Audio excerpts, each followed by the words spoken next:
Assalamualaikum warahmatullahi wabarakatuh. Assalamualaikum warahmatullahi wabarakatuh. Bismillahil ma'bud walhamdulillahi rabbil mawjud. Salatan wassalaman li sayyidinal mahmud wa alihi wa ashabihi ila yaumil masyhud. Asyhadu an la ilaha illallah wahdahu la syarikalah al-khaliqul ma'bud wa asyhadu anna Muhammadan abduhu wa rasuluh as-sadiqul mau'ud. Allahumma fasalli wa sallim wa barik ala sayyidina wa habibina wa syafi'ina wa maulana Muhammad dzawil karimi wal jud. Alhamdulillah, pada pagi hari ini tanggal 1 Ramadan 1442 Hijriah bersamaan dengan tanggal 13 April 2021. Hari ini kita menjalani puasa hari pertama. Dan saat ini kita berada di perpustakaan Habib Utsman. Habib Utsman lahir pada tanggal 1 Ramadan 1911 Masehi. Oleh karena itu, hari kelahiran almarhum Habib Utsman kita coba manfaatkan untuk bedah buku beberapa rangkaian pemikiran almarhum Habib yang dituangkan dalam buku Tausiah kepada generasi muda. Pada masa hidupnya, almarhum sempat mengeluarkan satu jurnal yang diberi nama Panggilan Selamat. Panggilan Selamat pertama keluar tanggal 21 Agustus 1975. Alhamdulillah, jurnal ini setiap minggu keluar sampai akhir hayatnya bulan Maret 1985.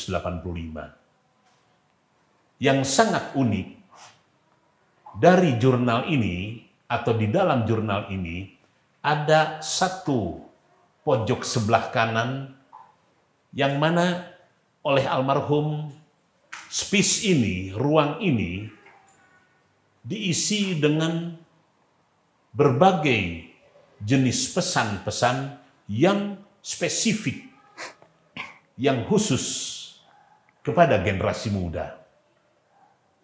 Di sini kita bisa melihat sedemikian rupa perhatian almarhum kepada generasi muda. Di zamannya antara tahun 50, 60, 70, kalau misalnya kita bisa mendengarkan kembali rekaman khutbah almarhum di Masjid Agung Bandung, sudah pasti. Jadi saya katakan sudah pasti di setiap khutbahnya almarhum pasti menyisipkan pesan kepada generasi muda. Mungkin bisa kita lacak lebih jauh di Radio Republik Indonesia karena ketika itu disiarkan oleh RRI Bandung. Jadi almarhum ini merupakan seorang sosok ulama yang memiliki kepedulian, yang memiliki perhatian, yang memiliki satu atensi yang sedemikian rupa kepada generasi muda. Apakah ini karena dilatar belakangi pada saat muda beliau cukup prihatin? Apakah karena pada saat muda beliau tidak sempat mengenyam yang namanya sekolah umum? Apakah ini karena memang beliau sangat memahami yang namanya psikologi anak muda? Alhamdulillah, wasiat-wasiat, tausiah-tausiah, pesan-pesan almarhum kepada generasi muda telah kami bukukan dengan judul Tausiah untuk Generasi Muda. Tausiah untuk generasi muda. Tentu saja dalam hal ini perlu kami jelaskan, almarhum ketika itu lebih senang menggunakan kata angkatan muda. Wahai angkatan muda, wahai angkatan muda. Mungkin terpengaruh dengan kosakata yang ketika itu berkembang terutama di zaman Balai Pustaka, ya. Selalu di kalangan sastrawan selalu kita kenal dengan istilah angkatan-angkatan, dan itu konsisten almarhum pergunakan kata-kata angkatan muda. Dari deskripsi wasiat-wasiat almarhum yang sempat kami kumpulkan, kurang lebih ada 190 wasiat almarhum. Dan uniknya, nampaknya almarhum memiliki satu dokumentasi tersendiri, sehingga antara satu tausiah, satu pesan khusus, satu bentuk ungkapan kepedulian kepada angkatan muda ini, antara satu pesan dengan pesan yang lainnya, nampaknya tidak terjadi duplikasi. Dan dari 190 pesan almarhum, itu kalau kita coba simak, kalau kita coba gali, sangat banyak berkaitan dengan luasnya aspek kehidupan yang dialami oleh seseorang. Ada kalanya almarhum menjelaskan tentang hakikat manusia, tentang hakikat ibadah, tentang hakikat alam dunia, tentang hakikat belajar, tentang hakikat nasionalisme, dan berbagai aspek-aspek kehidupan dicoba dituangkan yang menjadi objeknya adalah generasi muda. Dan yang sangat unik, hampir di semua tausiahnya, almarhum senantiasa menunjukkan satu kecintaan yang sedemikian rupa kepada bangsa ini, kepada tanah air ini. Jadi, kalau kami boleh menyampaikan, beliau adalah seorang yang religius, yang sangat nasionalis. Kita bisa lihat hampir di setiap kalimat-kalimat selalu ada rasa nasionalisme. Dan yang lebih unik lagi, almarhum itu sengaja mencoba untuk menerjemahkan sesuatu yang berbau Arab, pasti diterjemahkan ke bahasa Indonesia. Misalnya, jurnal yang dikeluarkan per minggu oleh almarhum diberi nama Panggilan Selamat. Padahal kita tahu almarhum sebagai seorang habib, dzurriyyah dari Rasulullah, dan seorang kiai, mestinya kan yang dipakai bahasa Arab. Apakah dakwatus salam atau apa, tidak. Tapi kata-kata yang dipergunakan adalah panggilan selamat. Dan juga beberapa istilah-istilah yang lainnya. Disinilah salah satu karakter Islam Nusantaranya yang namanya seorang sosok yang namanya Habib Utsman. Nah, misalnya mari kita coba lihat satu persatu. Misalnya di wasiat yang pertama, tausiah yang pertama kepada generasi muda, almarhum walaupun bagaimana nampaknya sulit untuk bisa keluar dari pengaruh linguistik bahasa Arab. Biasanya dalam kaidah bahasa Arab, dalam kalimat-kalimat yang berbahasa Arab, selalu ada semacam penekanan-penekanan. Ya. Selalu ada pengulangan-pengulangan. Ada yang bermakna takkid, ada yang bermakna memang itu sebagai derivasi lebih jauh. Misalnya yang pertama, almarhum mencoba menjelaskan tentang qulil haqqa walau kana murran. Katakanlah yang benar walaupun itu pahit. Nah, kalimat tersebut dicoba dijadikan sebagai bentuk tausiah kepada generasi muda dengan kata-kata lengkapnya sebagai berikut. Kepada angkatan muda seumumnya dan pemuda muslim khususnya. Pemuda seumumnya dan pemuda muslim khususnya. Lapanganmu hanya yang benar-benar dari sebenar-benarnya yang benar. Nah ini. Lapanganmu yang benar-benar dari sebenar-benarnya yang benar.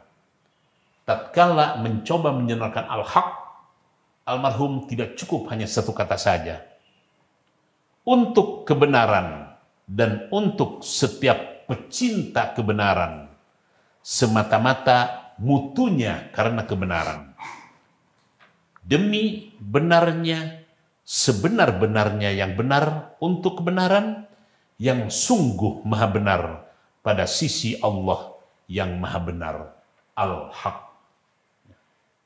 Jadi ini sebagai salah satu bentuk teguran bahwa yang pertama, coba fahamilah yang namanya hak. Dan harus yakin bahwa zat yang maha itu adalah Allah Subhanahu wa Ta'ala. Ini misalnya kalimat yang pertama yang almarhum sampaikan. Nah, kemudian juga berkaitan dengan keikhlasan. Misalnya di syair yang kedua, syair yang ketiga, beliau menyampaikan, wahai angkatan muda-mudi, bekerjalah dengan ikhlas agar tercapai sekalian maksud yang mulia. Ikhlas tercapai yang mulia. Ini tentunya memerlukan sebuah perenungan yang cukup dalam. Berhati-hatilah, jangan sampai menjual perasaan hatimu dengan emas. Jangan sampai menjual perasaan hatimu dengan emas. Artinya, tatkala kita berbuat sudah dikaitkan dengan materi, sudah dikaitkan dengan uang, hanya uang atau materi, almarhum gambarkan seperti emas. Ya. Jangan sampai menjual perasaan hatimu dengan emas. Itulah yang munafik. Menukar agama dengan dunia. Keyakinan dengan kesesatan. Mari bersama-sama memohon kepada Allah Subhanahu wa Ta'ala agar Dia melindungi kita. Jangan sampai tidak menjadi orang yang ikhlas. Jangan sampai menjadi orang yang tidak ikhlas. Amal itu ibarat tubuh dan ikhlas ibarat ruh. Bekerjalah dengan yakin dan rajin dengan sebenar-benarnya mukmin. Nah, dari tausiah ini kita bisa menarik sebuah pelajaran sampai sejauh mana almarhum berusaha menanamkan yang namanya ikhlas kepada generasi muda. Artinya, ikhlas itu memang perlu dipupuk, perlu ditanamkan sejak dini, sejak masih muda. Karena kalau sudah melewati masa tua, tentunya akan sulit ikhlas masuk dalam proses internalisasi diri. Nah, lebih jauh misalnya berkaitan dengan kepercayaan, berkaitan dengan amanat, dan ini mungkin menjadi apa ya? Menjadi salah satu tema sentral. Kita Jawa Barat ini prihatin beberapa minggu yang lalu Harian Kebanggaan Jawa Barat, masyarakat Jawa Barat, pikiran rakyat sempat memuat beberapa bupati dan wali kota yang terkena korup. Kita sebagai orang Jawa Barat tentunya sangat malu. Terakhir lagi ada Bupati Kabupaten Bandung Barat. Mudah-mudahan kita bisa menarik pelajaran dari kasus itu. Mari kita lihat. Wahai angkatan muda, biasakanlah perkataan dan perbuatan yang benar. Lazimkanlah dirimu menjaga kehormatan diri dan menyempurnakan janji. Menjaga kehormatan diri dan menyempurnakan janji. Dengan demikian, kepercayaan orang banyak ada di tanganmu.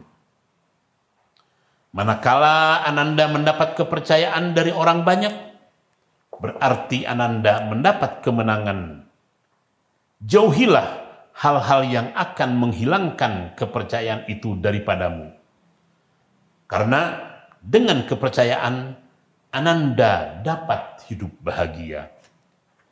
Jikalau tidak karena kepercayaan, tentulah manusia akan hidup selama-lamanya di dalam kekhawatiran dan ketakutan.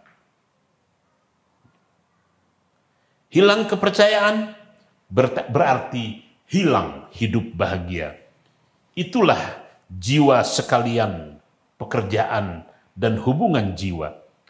Bila perasaan kepercayaan telah menjadi lemah dalam diri masing-masing orang, maka manusia menghadapi sesamanya itu seperti mereka menghadapi binatang liar luar biasa, senantiasa dalam ketakutan melihatnya. Jadi ada satu kata-kata yang nilai filosofisnya sangat dalam. Tentu saja saya yakin almarhum melalui sebuah proses kontemplasi, melalui sebuah proses perenungan diri. Ya. Misalnya berkaitan dengan Indonesia, nanti mungkin akan banyak disampaikan oleh bapak-bapak yang lain yang hadir pada kesempatan ini. Itulah sepintas kilas buku yang kita coba bedah pada hari ini, Tausiah untuk Generasi Muda. Di dalam buku ini kurang lebih ada 190 tausiah almarhum, tadi sudah saya sampaikan. Ada berkaitan dengan kerajinan, ada berkaitan dengan bagaimana mengusir rasa malas, ada bagaimana cinta tanah air, dan banyak lagi dan banyak lagi.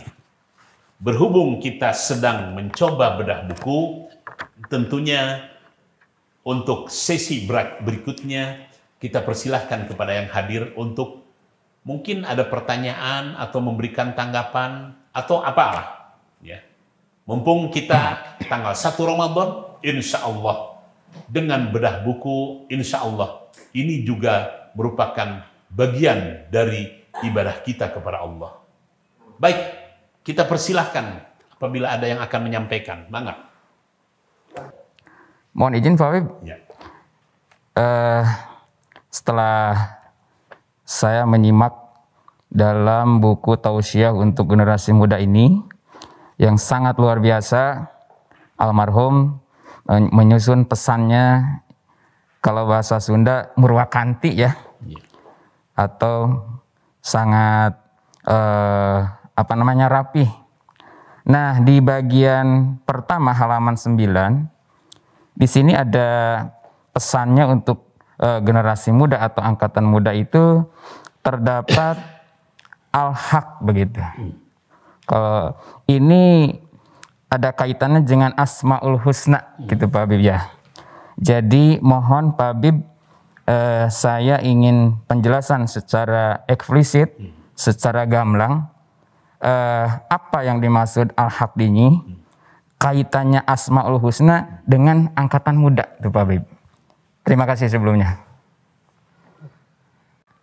Berkaitan dengan tausiah yang pertama dari almarhum al-haq. Almarhum ingin menyampaikan kepada generasi muda bahwa walaupun bagaimana kita sebagai hamba Allah ada zat yang maha benar. Benar tentunya benar dalam artian luas al-haq itu. Dan bukan hanya sekedar berkaitan dengan siapa al-haq, tetapi lebih jauh almarhum mencoba menjelaskan bahwa zat yang maha hak dan yang maha benar telah memberikan penjelasan kepada kita mana yang hak, mana yang benar. Almarhum sejak dini sudah mencoba memberikan satu pelajaran kepada generasi muda. Wahai generasi muda, janganlah kalian keluar dari rel yang namanya kebenaran. Oleh karena itu, kalimat yang dipergunakan betul-betul ada semacam penekanan, ya, untuk setiap pecinta kebenaran. Nah, artinya secara tidak langsung almarhum titip, wahai generasi muda, engkau harus menjadi pecinta kebenaran. Nah, kemudian yang lebih jauh, semata-mata mutunya karena kebenaran, semata-mata mutunya, semata-mata kualitasnya, kualitas yang tidak lepas, tidak keluar daripada yang namanya konteks kebenaran. Nah, dan di tausiah-tausiah yang lainnya, Al-Haq ini coba almarhum kaitkan, coba Habib Utsman derivasi berkaitan dengan qulil haq walau kana murran. Seorang pemuda harus berani menyampaikan yang hak, yang benar. Walau kana murran, walaupun itu pahit. Dan almarhum mencoba menderivasi pahit itu, Masya Allah, melalui sebuah perenungan yang dalam. Pahit misalnya almarhum coba terjemahkan, ucapkanlah yang benar walaupun pahit. Pahit di sini konsekuensinya yang pertama dimarahi, yang kedua dibenci, yang ketiga dijauhi, yang keempat diasingkan, yang kelima dipecat dari jabatan, yang keenam diturunkan, yang ketujuh tidak diberi apa-apa, sampai ke mungkin yang terpahit adalah jiwa kita. Ya. Yang pahit di sana, yang paling pahit bisa berwujud yang namanya kita terbunuh. Ya. Itulah makna qulil haq walau kana murran, ini sebagai satu motivasi kepada generasi muda untuk bisa berkenalan dengan yang benar. Jangan sampai keluar dari konteks kebenaran. Itulah nampaknya yang dimaksudkan oleh almarhum berkaitan dengan tausiah yang pertama ini kepada generasi muda. Saya Pak Habib mau bertanya, setelah saya perhatikan berkenaan dengan buku tausiah Habib Utsman ini, pada halaman 33 ini tidak dijelaskan lebih jauh berkenaan dengan keistimewaan malam Lailatul Qadar. Kalau boleh saya ingin apa saja keistimewaan malam Lailatul Qadar. Ini malam ini lebih bagus, lebih dari 1000 bulan, bukan 100 malam, bukan 1000 malam, bukan 1000 hari, tapi ini 1000 malam, 1000 bulan, begitu. Jadi keistimewaannya barangkali Pak Habib itu. Kemudian yang berikutnya halaman 34, ini 6 poin yang disampaikan oleh Al-Habib berkenaan dengan benar dan kuat, teguh dan jajam keyakinan, lurus bersih, terus maju, pantang mundur, insapilah, lekas. Ini kaitannya dengan saum kita di Ramadan ini barangkali, supaya kita juga termasuk menegakkan Ramadan dan juga kita ingin betul-betul mendapatkan rahmat, maghfirah dan itkun minanar Pak Habib. Jadi istilahnya relevansi kaitannya betul-betul yang ingin saya ketahui itu. Terima kasih. Baik, dari tanggapan Pak Ki Zainal Asikin, biar agar supaya kaum muslimin mengetahui teks utuh dari tausiah Habib Utsman, saya coba bacakan. Wahai pemuda-pemudi Islam yang sedang berpuasa wajib, dalam bulan Ramadan. Dengan tibanya tanggal 15 Ramadan, berarti kita sudah 15 hari berpuasa, dan insya Allah Ta'ala 15 hari lagi kita akan beridul fitri. Dan itulah hari besar yang dibesarkan oleh Allah yang Maha Besar. Dari mulai tanggal 16 Ramadan, kebiasaan bersembahyang tarawih sebagian besar dari golongan Syafi'i pada sembahyang witirnya yang akhir biasa memakai doa kunut malam terakhir dari mulai malam 16 hingga malam terakhir. Ada suatu malam yang sangat besar. Almarhum menggunakan itu. Ada suatu malam yang sangat besar dan istimewa. Daripada keistimewaannya itu, hingga hanya satu malam lebih bagus dari 1000 bulan.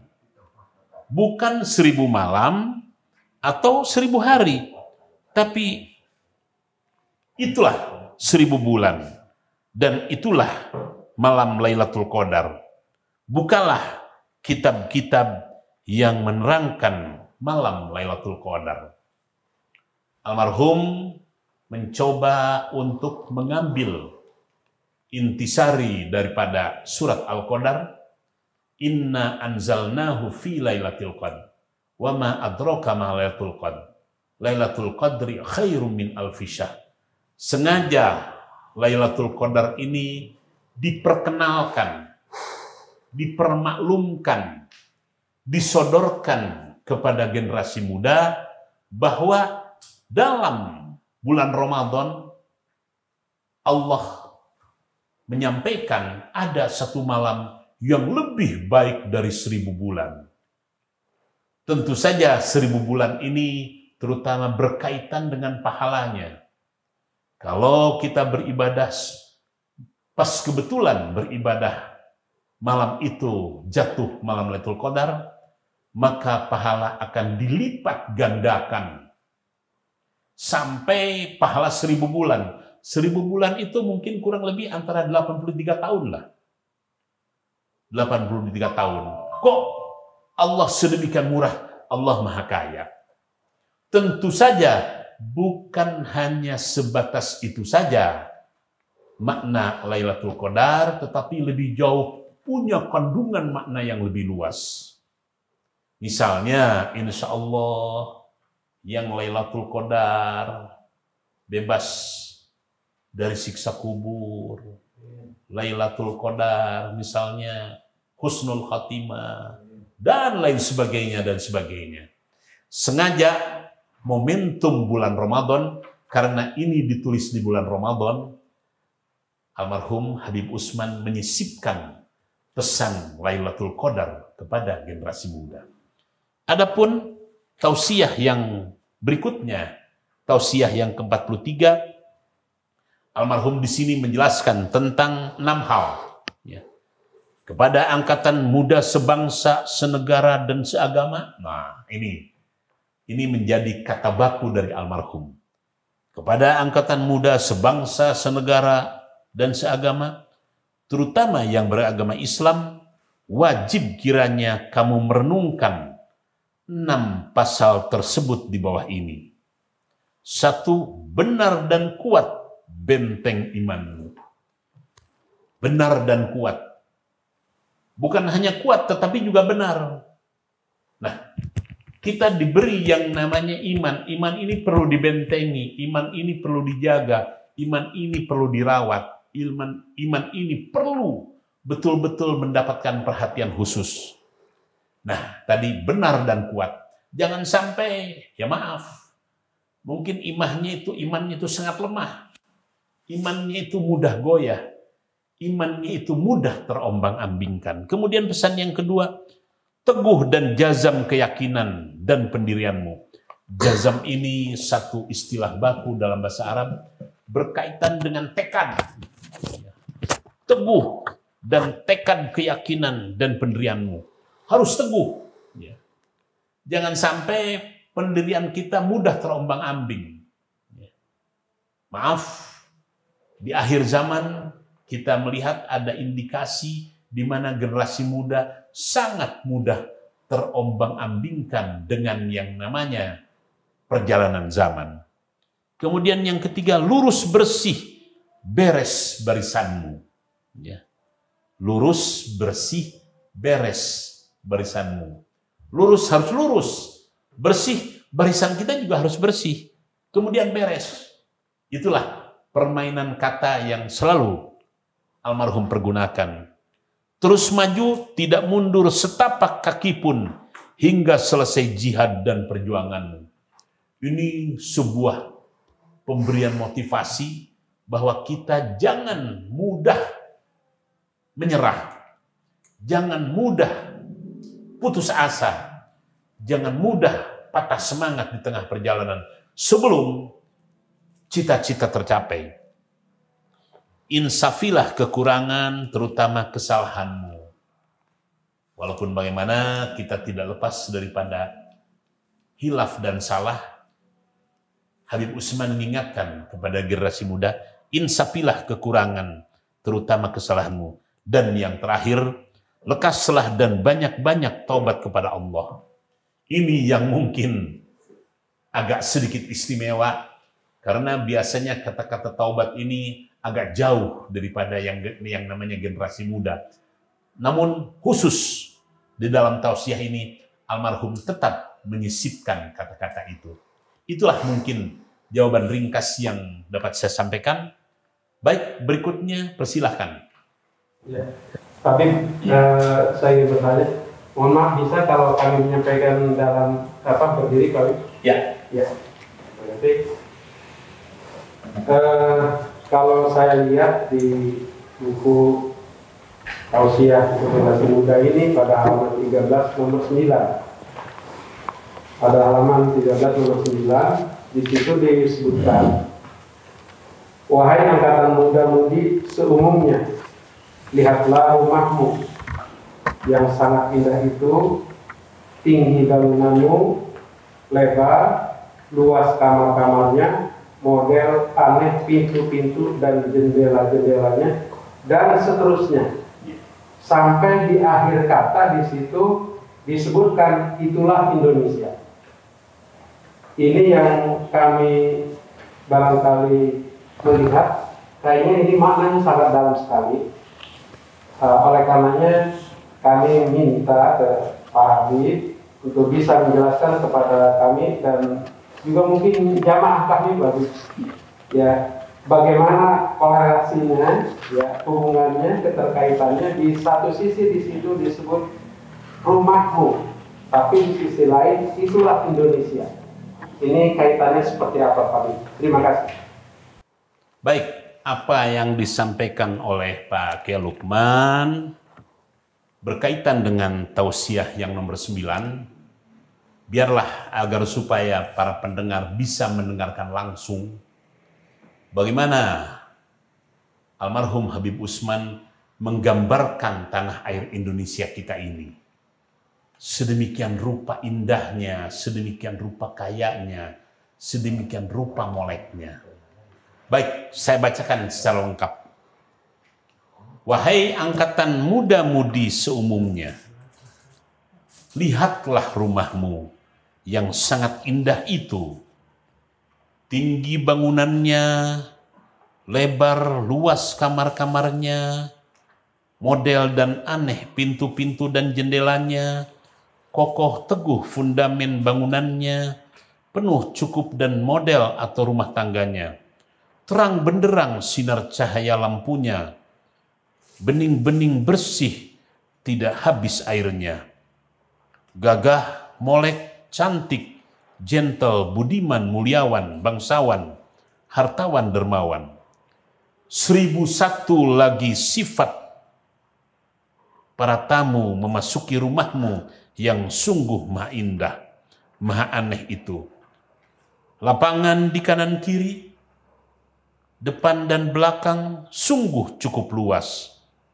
Tenang dipandang, penjaga dan pengawal maha cakap dan cukup. Siapa saja yang melihat dan terutama yang sudah memasukinya dan pernah merasakan kenikmatannya, bisa jadi dia tidak mau keluar lagi. Nih, kata kuncinya dari almarhum Habib Utsman. Itulah Indonesia. Jadi almarhum mencoba untuk merangkai Indonesia ini sedemikian rupa indah. Ya. Siapa lagi kalau bukan kita yang merawatnya, yang menjaganya. Di sini disebutkan bening airnya, luas lapangannya, Dan tadi ini bisa jadi dia tidak mau keluar lagi. Kata kuncinya adalah itulah Indonesia. Nah, kebiasaan almarhum menulis kata-kata wasiatnya ini tidak akan pernah luput, tidak akan pernah lepas daripada kata-kata bangsa, kata-kata Indonesia, kata-kata tanah air. Nah, jadi sedemikian rupa nasionalisme almarhum sehingga beliau ekspresikan dalam bentuk tausiah kepada angkatan-angkatan muda. Misalnya yang lainnya, ya, kita lihat misalnya yang nomor 11, wahai angkatan muda-mudi seagama, sebangsa, dan setanah air, serta sebahasa. Setanah air serta sebahasa. Tahun lalu sudah menjadi buku yang perlu dibuka. Sekali-kali jangan beku. Tahun lalu sudah menjadi buku yang perlu dibuka sewaktu-waktu. Sekali-kali janganlah beku. Di sini permainan kata almarhum. Anandalah tiang negara. Coba bayangkan. Almarhum Habib Usman mengatakan kepada generasi muda, anandalah tiang negara. Ananda tiang kemuliaannya. Ananda laki-lakinya di masa datang. Anandalah perempuannya penjaga pintu yang berpanta-panta ketertiban dan keamanannya. Ananda biasakanlah tetap di jalan yang benar, bagus, beres, tertib, dan sopan, agar benar-benar mempunyai kemanusiaan yang kuat. Jangan Ananda biarkan ada satu dinding yang menghalangi diri kemauan Ananda. Sifat kemauan adalah kepala sekalian akhlak yang tinggi dan baik. Kemauan itulah ibarat tamsil contoh mata melihat hati yang berpikir.